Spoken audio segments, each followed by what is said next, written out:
Seja bem-vindo, seja bem-vinda. Gratidão por você buscar ser um terapeuta extraordinário. Essa é a segunda aula dentro desse projeto de alfabetização interior, utilizando-se da sabedoria de Gasparetto, que foi transmitida a mim, de José Ângelo Gaiarsa, unidas à psicanálise, unidas à minha experiência como terapeuta, como instrutor, e também da filosofia tântrica, a filosofia hindu que trata da nossa alma.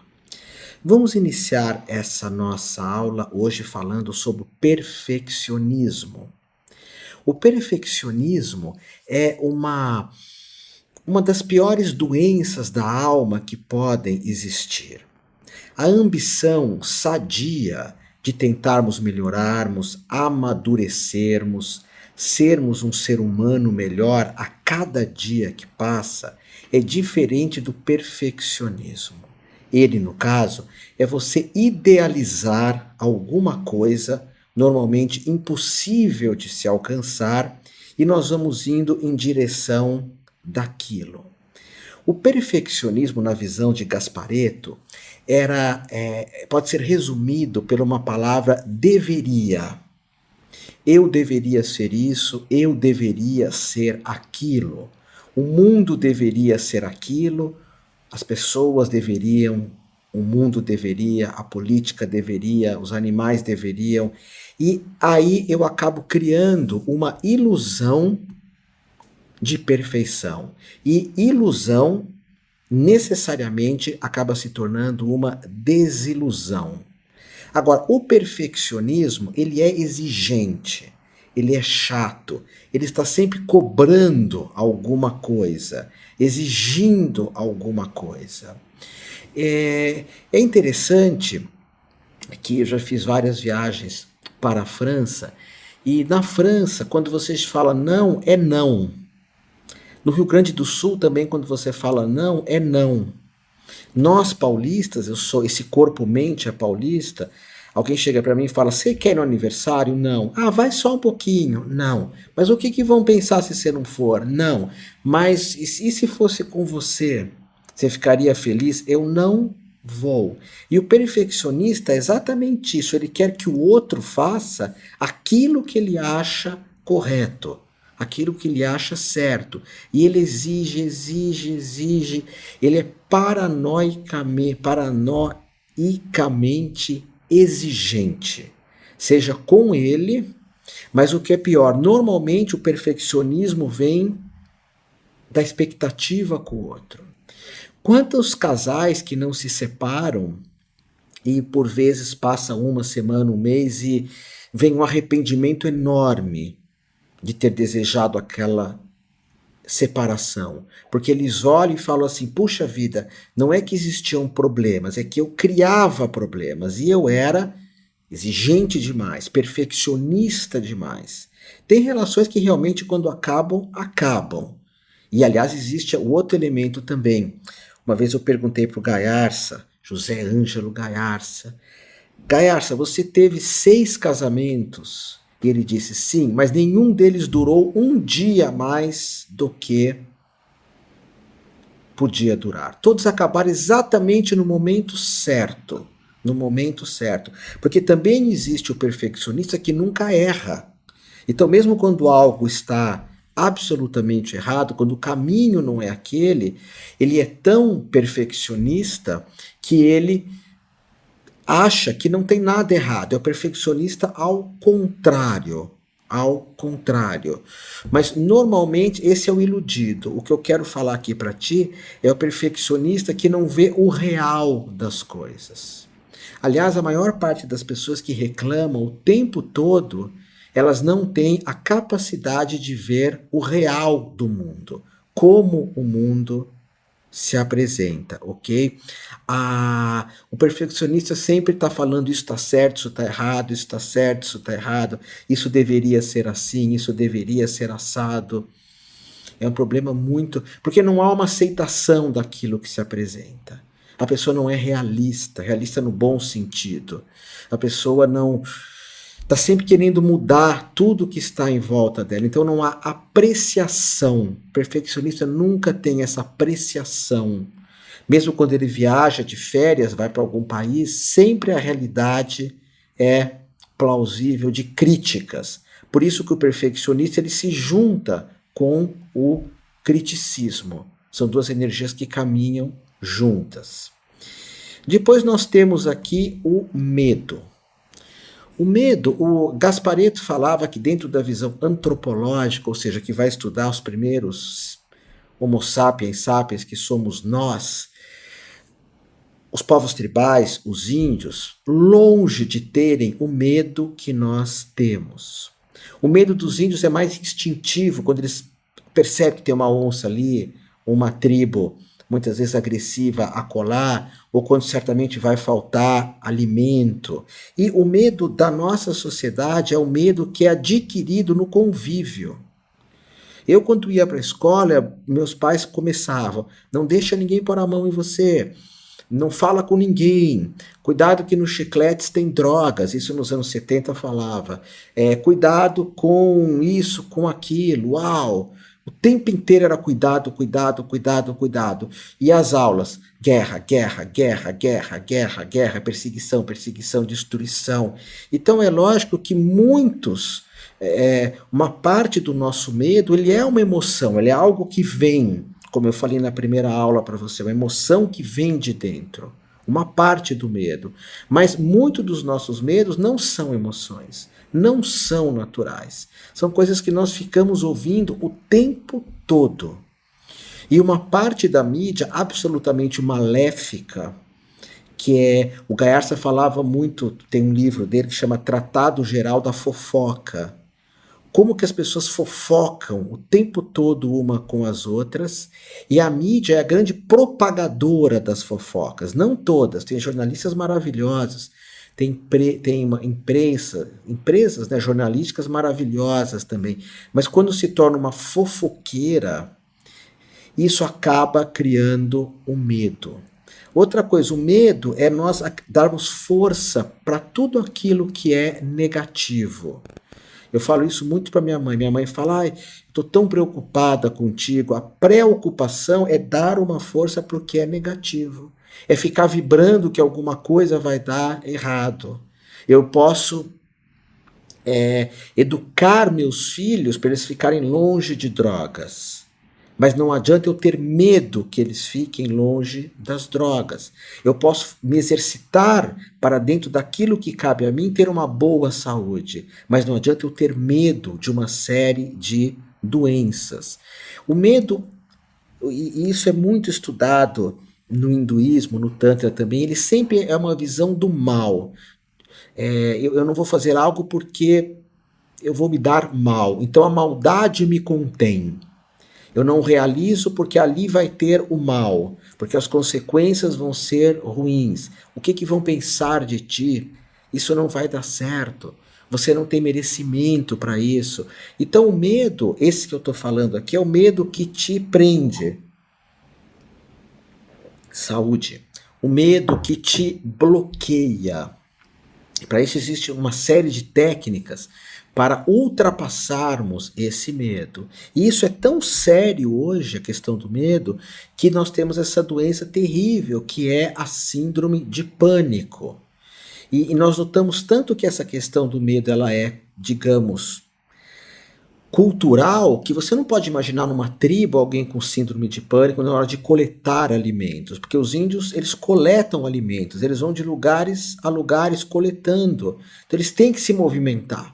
Não dá para falar: hoje eu estou com um pânico, eu não vou sair daqui. É obrigado a sair. Então, por isso que às vezes falamos depressão, um dos melhores remédios. Ocupação. Medo, um dos melhores remédios. Ação. Dar um passo à frente. Tentar, ousar, arriscar. E não dar força para o mal. O medo de que alguma coisa ruim vai acontecer é usar o próprio mal para mim me conter. E às vezes eu misturo o medo com orgulho. Eu não tenho medo, eu tenho orgulho de me dar mal. mas todas as pessoas se dão mal em alguma coisa e não há nenhum problema. Como diz Fernando Pessoa, tem uma poesia que ele diz: todos os meus amigos foram campeões em tudo, todos os meus amigos são os melhores, mas eu não, eu tantas vezes réu, tantas vezes vil, tantas vezes perdedor. Ele declara isso, que parece que todos são vencedores, e não é assim que funciona. Então, dar medo é dar poder ao mal. Agora vamos a ela aqui, as ilusões. Ilusões é fantasiar aquilo que eu não tenho. Ilusões são fantasias a respeito do mundo. Ilusões é o chamado eu acho. Eu acho isso, eu acho aquilo, eu acho aquele outro. É diferente de sentir, que vem mais daqui, do coração. E para sentir é um processo. A própria maturidade, próprio um dia após o outro vai fazer com que eu sinta. Com relação às ilusões, é sempre um eu acho, um palpite. E hoje, com essa questão de internet, o que tem de pessoas que palpitam em relação ao Tantra, em relação à astrologia, em relação até mesmo à autoajuda, nós olhamos cada palpite que realmente não tem fundamento nenhuma, são só ilusões. E toda ilusão acaba se tornando uma desilusão. Desilusão é quando você entende quais são as suas ilusões. E eu pergunto para ti, quais são as suas ilusões? Quanto mais ilusão, mais dor. Mais dor. Algo é esperança ativa. Eu espero que alguma coisa seja de tal jeito, mas eu faço algo para isso. Agora, eu espero que o outro venha me dar. Eu espero que o outro venha fazer algo por mim. Eu espero que o outro se cure por mim. Então, tudo isso é ilusão. E é interessante porque eu falei logo lá no início da nossa jornada da questão da paixão, não é? Falei da paixão. Como as paixões trazem junto das mesmas uma ilusão. A metafísica da saúde ela vai propor que as ilusões é falta de responsabilidade. De ter uma resposta, uma habilidade em dar uma resposta melhor para o mundo. Então eu fico cheio de fantasias. E elas se juntam com as ilusões, por exemplo, vamos imaginar a ilusão de que o meu time de futebol vai sempre ganhar. Nós falamos que quem torce para um time é um torcedor. Torcedor é o que distorce a realidade, rompe com ela. E todo mundo acha que o seu time é o melhor, é o mais ético, que os dirigentes só pensam no amor ao próximo e em fazer o bem, que os jogadores de futebol hoje jogam por amor à arte, não por dinheiro, que o futebol traz uma série de benefícios para o planeta, esses estágios enormes são maravilhosos em vez de hospital, mas o torcedor ele distorce tudo, ele vai torcer a realidade. Então ele tem uma ilusão só a respeito do time dele.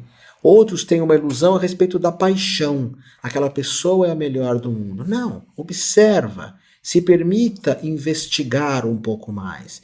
Por isso que as ilusões, elas desaparecem quando nós usamos a inteligência. Inteligência. Por vezes é importante falar isso para nós mesmos. Seja inteligente. Observa as coisas como elas são. E para os nossos, digamos, clientes também. Ok?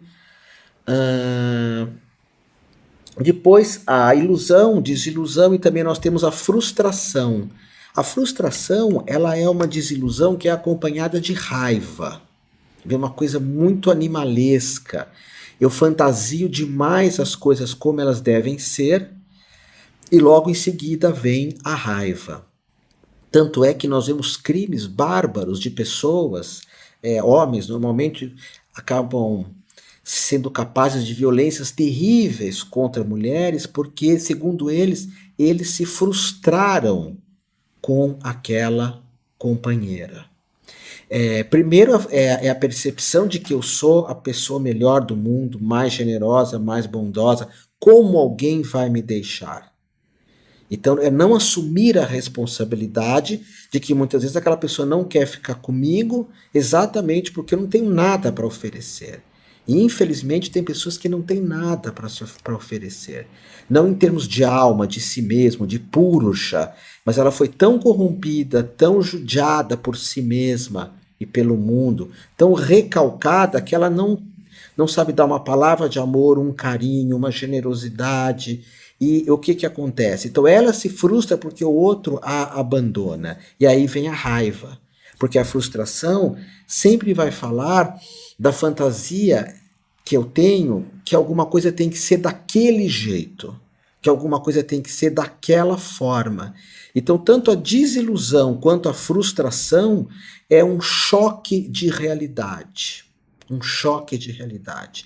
Eu tive esse choque de realidade lá na minha adolescência, as primeiras vezes que eu tive contato com essas leis trabalhistas, essa justiça trabalhista, porque eu imaginava que a palavra justiça seria justiça.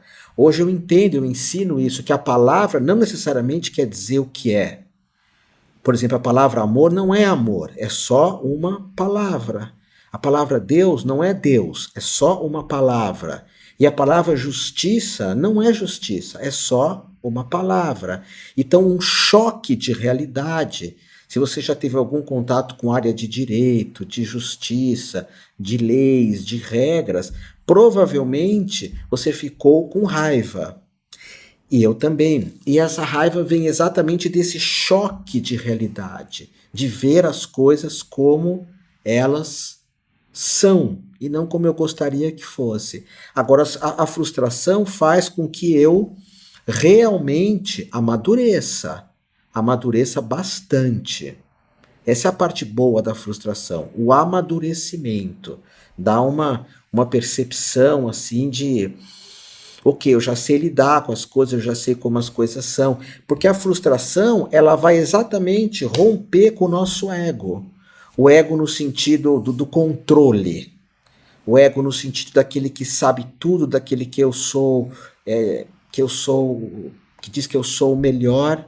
Tem pessoas que sabem usar o próprio ego, porque elas percebem os atributos do ego. Então nós falamos que é o ego verdadeiro, que é uma parte de nós mesmos que é verdadeira. E tem o ego falso, que normalmente é aquilo que os outros nos ensinaram para nós sermos, mas que não tem nenhuma relação conosco. Nenhuma relação. Não somos nós. Então, a frustração, ela vem para romper esse ego de se achar muito. Por isso que eu falei em outro momento, humildade, saber o nosso verdadeiro tamanho. Não somos grandiosos como as estrelas, nem pequenos como as formigas, mas o nosso tamanho. E quando nós sabemos o nosso tamanho, é usar o ego positivamente. Tem pessoas que são muito humildes. Vamos supor que você seja um artista e você não dá valor nenhum para a tua arte. Então não adianta usar o ego assim. Ou ao contrário, você se acha o maior artista do mundo. Também não vale a pena usar o ego assim. Ok? É saber o teu valor verdadeiro. O teu eu verdadeiro. Ok? Agora vamos falar da energia da raiva, da perversidade e da agressividade, que elas se unem. A raiva, o Dalai Lama, o mestre tântrico, ele vai propor para nós que muita raiva acaba virando ódio em algum momento. Muita raiva acaba se tornando ódio. Então não é bem-vinda a energia da raiva. Uma raivinha aqui, uma raivinha acolá. A raiva é um impulso que vem, ele vem do nosso id, do nosso bicho, que não gostou de alguma coisa. O ódio é um acúmulo de um monte de coisa. O ódio não tem movimento. A raiva tem. Eu estou com raiva das pessoas que fazem judiação com animais, então eu vou ajudar os animais. Eu tenho raiva do que o mundo faz de derrubar tanta árvore, então eu posso plantar árvores. Eu tenho raiva das injustiças, eu posso lutar por justiça. Então a raiva é uma força. Usar a raiva positivamente significa ação, porque o nosso bicho, o nosso id, ele busca ações. Então esse é o positivo da raiva. Agora, se eu usar a raiva negativamente, é quando eu não ajo. Eu só fico acumulando raiva, até isso se tornar ódio. O Dalai Lama fala que o ódio é um câncer no nosso coração, um câncer terrível. Então, a raiva é uma força que tem relação com a nossa coragem. As pessoas que realmente mudam o mundo, em algum momento, ficaram indignadas com algumas coisas. É interessante quando eu dirijo o grupo, quanto que as pessoas falam, Otávio, eu nunca senti raiva. Como nunca sentiu raiva? Até os iluminados que eu tive por perto sentem raiva. Você falar para mim que nunca sentiu ódio, isso é uma coisa.